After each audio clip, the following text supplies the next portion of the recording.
అందరికీ నమస్కారం అండి. ఈరోజు మనం జీడిగుంట శ్రీనివాసరావు గారు రచించిన పెళ్ళామా మజాకా అనే ఓ చక్కటి కథను విందాం. ఇక కథలోకి వెళ్దాం. ఇదిగో ఒకసారి రండి అని వంటగదిలో నుంచి అరుస్తున్న కళ్యాణి అరుపులు విని చదువుతున్న పేపర్ పక్కన పడేసి లేచి వంటగదిలోకి వెళ్లాడు రాజా. అసలే విశాల నేత్రాలు ఉన్న కళ్యాణి కళ్ళు ఇంకా పెద్దవి చేసి, ఈ స్టవ్ చూడండి, దోసలు వేసుకోవాలంటే స్టవ్ మొత్తం పాడు చేయాలా? స్టవ్ మొత్తం నూనె, స్టవ్ కింద దోసల పిండి. ఇప్పుడే కదా పని మనిషి వచ్చి స్టవ్ తుడిచింది, అప్పుడే నాశనం చేశారు. అసలే కార్తీక మాసం, మనశాంతిగా పూజ చేసుకొని దేవుడికి పరమాణం చేద్దాం అనుకున్నాను. అంత ఆకలి సొరసుకుపోతూ ఉంటే జాగ్రత్తగా 2 దోసలు వేసుకుని రావచ్చు కదా, పైపెచ్చి ఉల్లిపాయలు వేసుకొని తినటం అంటూ నాన్ స్టాప్ గా మాట్లాడేస్తోంది. ఉండు వెధవ గొడవ, ఇప్పుడు ఏమైంది? నేను రాత్రి భోజనం చేయను కదా, ఉదయం 9 అవుతున్నా ఆ పూజ గదిలోంచి బయటికి రావు. నాకు షుగర్ పడిపోయి స్పృహ పోయేటట్లుంది. నాకు ఏమైనా అయితే పూజలు లేవు, ఏమీ లేవు. అందుకే నేనే 2 దోసలు వేసుకొని తిన్నాను. స్టవ్ తుడుచుకో, లేదంటే పని మనిషికి చెప్పు. నేను స్టవ్ పాడు చేసిన తర్వాత తుడవను అన్నాడు రాజా. ఎందుకలా అరుస్తారు? నా పూజల వల్లే రిటైర్ అయిన పెన్షన్ వచ్చి 4 మెతుకులు తింటున్నాము. ఏదైనా అంటే నా పూజల మీద పడతారు అంది స్టవ్ తుడుచుకుంటూ. కర్మరా నాయనా, ఉద్యోగం చేస్తున్నప్పుడు స్టాఫ్ డైరెక్ట్ గా మాట్లాడటానికి భయపడి నోటికి చెయ్యి అడ్డం పెట్టుకుని మాట్లాడేవాళ్ళు. ఇప్పుడు తన నోటికి భయపడటం అంతా విధి బలీయం అనుకుంటూ చెప్పులు వేసుకుని బయటకు బయలుదేరాడు. ఏం వండాలో చెప్పకుండా నీ దారిని మీరలా వెళ్ళిపోతే ఎలా అంటూ అరుపు. కందా బచ్చలి వండు, బెండకాయ వేపుడు చేయి చాలు, పప్పు వండకపోని అన్నాడు. అయితే ఆ కంద ముక్కలు చేసి ఇవ్వండి, అలా మెల్లగా జారుకుంటే కుదరదు అంది కళ్యాణి. ఛీ, నా బ్రతుకు చివరికి ఇంట్లో కూరలు తరిగే స్థితికి వచ్చింది. ఆఫీసులో ఫైల్స్ మీద సంతకం పెట్టే చెయ్యి ఇది తెలుసా అన్నాడు టేబుల్ మీద ఉన్న కందదుంపని పట్టుకొని. ఇంటి పని కూడా బాధ్యతగా అనుకోవాలి, హుషారుగా తరగండి, లేదంటే దురద పుడుతుంది అంది కళ్యాణి నవ్వుతూ. ముక్కలు తరిగి కళ్యాణి వంక చూసి, ఇంతేనా, ఇడ్లీకి పప్పు రుబ్బాలా అన్నాడు చిరాగ్గా. అక్కర్లేదు, కొద్దిగా మేడ మీద ఆరేసిన బట్టలు తీసుకొనొచ్చి మీ వాకింగ్కి మీరు వెళ్ళండి అంది కళ్యాణి. వాకింగ్ చేస్తూ మొదట్లో కళ్యాణి శాంతంగానే ఉండేది. ఇప్పుడేమిటో ఒకటే విసుగు, ప్రతి చిన్న విషయం కూడా తగాదాకి దారితీస్తోంది. తన ఫ్రెండ్ మూర్తి ఆజన్మ బ్రహ్మచారి, హోటల్ తిండి యాత్రలతో హాయిగా గడిపిస్తున్నాడు, ఏ బీపీ షుగరు లేకుండా. నాకు షుగరు బీపీ రావడానికి కళ్యాణి అరుపులే కారణం. అనవసరంగా మా బామ్మ మాట విని పెళ్లి చేసుకున్నట్టయింది అనుకున్నాడు రాజా. వాకింగ్, స్నేహితులతో టాకింగ్ పూర్తి చేసుకుని ఇంటికి చేరిన మొగుడిని చూసి, బాత్రూంలోకి వెళ్లి కాలు కడుక్కొని రండి, ఎక్కడెక్కడ తిరిగారో అంటూ కెవ్వున అరిచింది. అదేమిటి, కాలు వేలుకు నెత్తురు అంటూ. అప్పుడు కాలు చూసుకొని, అయ్యో కాలుకి రాయి కొట్టుకున్నట్టుంది అన్నాడు ఆయింట్మెంట్ కోసం వెతుకుతూ.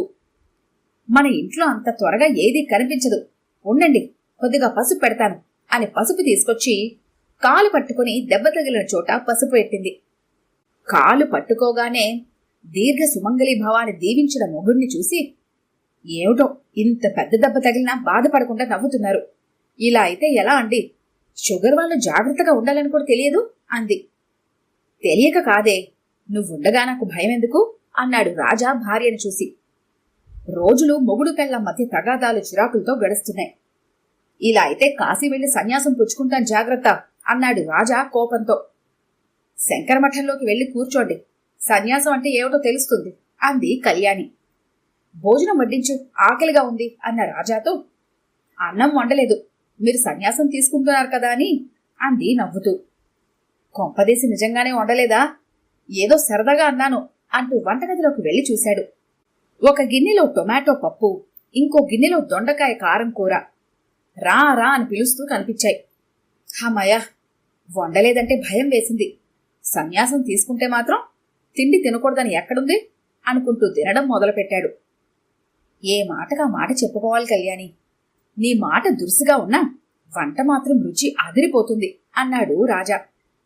నేను మాత్రం ఊరికే నోరు పారేసుకుంటానా చెప్పండి, మీరు విసిగించకపోతే అంది భర్త కంచంలో ఇంకొద్దిగా కూర వడ్డిస్తూ.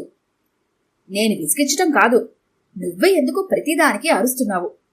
ఈ పప్పు కూర నువ్వు వండుతున్నావంటే నేను అనేవాడిని ఉండబట్టే కదా.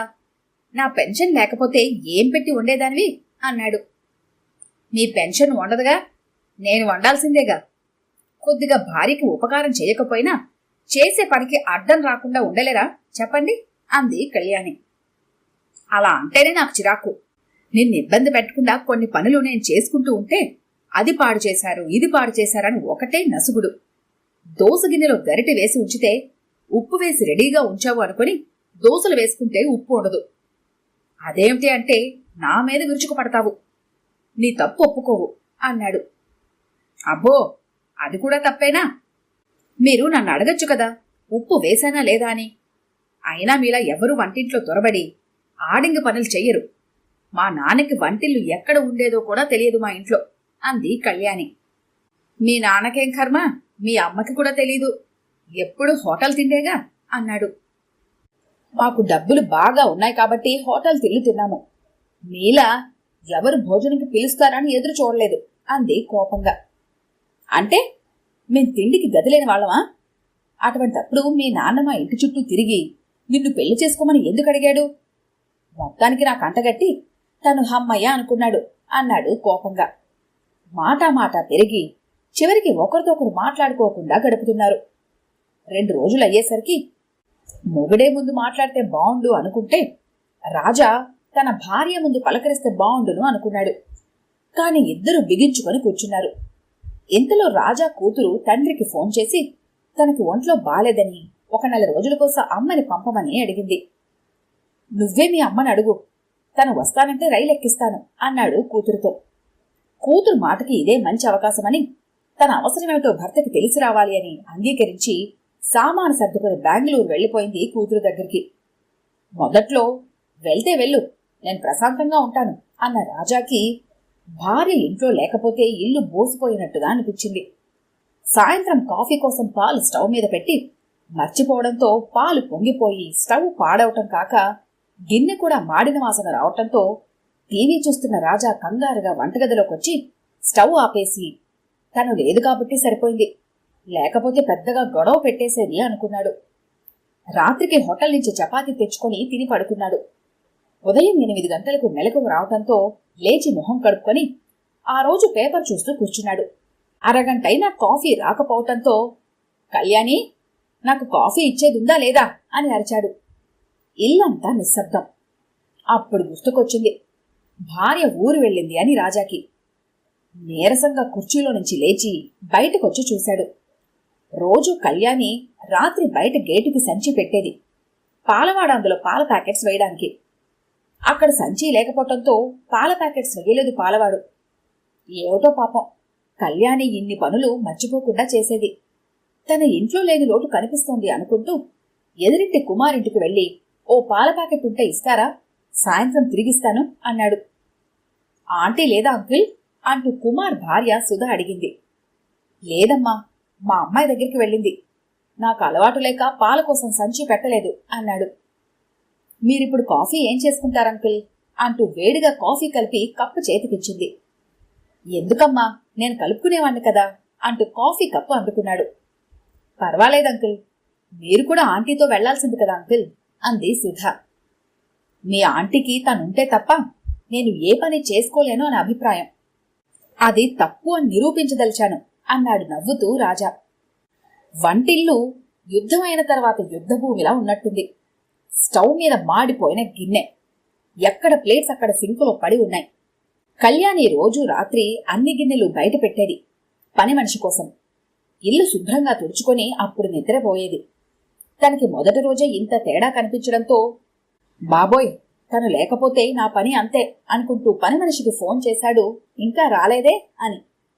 రాకపోవడం ఏమిటి సార్, తెల్లారి 6 గంటలకొచ్చి తలుపు ఎన్నిసార్లు తట్టినా మీరు తలుపులు తీయలేదు, అందుకే వెళ్ళిపోయాను, ఇహ రేపొస్తాను అంది. నెట్టూరుస్తూ అంట్లు బయటపడేసి వంటగది చీపురుతో తుడుస్తుంటే మొత్తం పుల్లలన్నీ ఊడిపోవటంతో కళ్లల్లోంచి నీళ్లొచ్చాయి రాజాకి. బాబోయ్, ఇన్ని బాధలు నాకే ఎందుకని తమ్ముడికి ఫోన్ చేశాడు. మీ ఇంటికొస్తున్నాను, మీ వదిన ఊరెళ్ళింది అని. రాజా తమ్ముడు రాము, అయ్యో, మేము మా బావమరిదింట్లో వ్రతమని వెళ్తున్నాము, నువ్వు కూడా రా, పర్వాలేదు అన్నాడు. మీ బావమరిదింటికి నేనెలా వస్తానులే, నేనీరోజు హోటల్లో తింటాలే అని ఫోన్ పెట్టేశాడు. వాడింటికి వీడింటికి వెళ్ళటం ఎందుకు, నేనే వండుకుంటాను అని వంటగదిలోకి వెళ్ళి కుక్కర్లో నీళ్లు పోసి బియ్యం తన ఒక్కడికి ఎన్ని పోయాలా అని అనుమానం వచ్చి ఆగాడు. పోనీ కళ్యాణికి ఫోన్ చేసి అడుగుదాం అనుకుంటే లోకు కడుతుందని అనుకొని 2 డబ్బాలు పోసి దానిలోనే కొద్దిగా కందిపప్పు 2 టొమాటోలు వేసి స్టవ్ ఆన్ చేసి ఈలోపు మొక్కలకి నీళ్లు వదులుదామని మేడ మీదకి వెళ్ళాడు. కుక్కర్ పెట్టిన విషయం అరగంటకు గుర్తొచ్చి పరుగును వచ్చి స్టవ్ ఆపి కుక్కర్ మూత తీశాడు. అంతే, ఆవిరి రాజా చేతికి కొట్టి చెయ్యి కాలింది. మూత అక్కడ పడేసి దగ్గరలో ఉన్న డాక్టర్ దగ్గరికి వెళ్లి ఇంజెక్షన్ చేయించుకొనొచ్చి కుక్కర్లోకి చూశాడు. లోపల పదార్థం ఏమిటో గుర్తుపట్టలేనట్టుగా ఉంది. ఒక పక్కన కాలిన చెయ్యి, ఒక పక్కన ఆకలి. స్విగ్గీ నుంచి టిఫిన్ ఆర్డర్ చేసుకుని బెంగళూరుకి టికెట్ బుక్ చేసుకున్నాడు. భార్య లేకపోతే ఇల్లు నరకమే, వేళకన్నీ చేసి పెట్టేది. అనవసరంగా తన కష్టం అర్థం చేసుకోక గొడవకి దిగటం తప్పయింది అనుకున్నాడు. బ్యాగుతో గేటు తీసుకుని లోనకొస్తున్న తండ్రిని చూసి రాజా కూతురు, అమ్మా, నాన్నొచ్చారు అని తల్లిని పిలిచింది. కొంగుకు చేయి తెడుచుకుంటూ వంటగదిలోంచి బయటకొచ్చిన కళ్యాణికి భర్త కుడిచేయకి చర్మం ఎర్రగా ఉండటం చూసి, ఏమైందండి అంది. జరిగింది చెప్పింది విని, మిమ్మల్ని ఒక్కరిని వదిలి రావటం పొరపాటయ్యింది. దగ్గరుండి అన్ని పనులు చూసుకుంటేనే కాని సరిగ్గా కంచంలో అన్నం పెట్టుకోవడం రాదు మీకు అంది. కాలిన చేతి మీద కళ్యాణి కన్నీటి చుక్కలు పడటంతో రాజా భార్య వంక చూసి, అవును, ఎక్కడికెళ్ళినా కలిసి వెళదాం అన్నాడు కళ్యాణి చెయ్యి పట్టుకుని. మీరు పంతం మానుకోవాలి నాన్న, అమ్మతో పాటు మీరు వచ్చి ఉంటే మాకు ఆనందమే కదా అంటూ బర్నాల్ తండ్రి చేతికి రాసింది. తాతయ్య, వచ్చేశావుగా, లేకపోతే రోజు ఏ వంట వండినా ఈ కూర మీ తాతయ్యకి చాలా ఇష్టం అంటూ అమ్మమ్మ నీ గురించే మాటలు అని చెబుతున్న మనవడి మాటలకి సిగ్గుపడింది కళ్యాణి. ఈ కథ కనుక మీకు నచ్చినట్లయితే లైక్ చేయండి, షేర్ చేయండి. మరిన్ని ఇంట్రెస్టింగ్ కథల కోసం మా ఛానల్ని తప్పకుండా సబ్స్క్రైబ్ చేసుకోండి.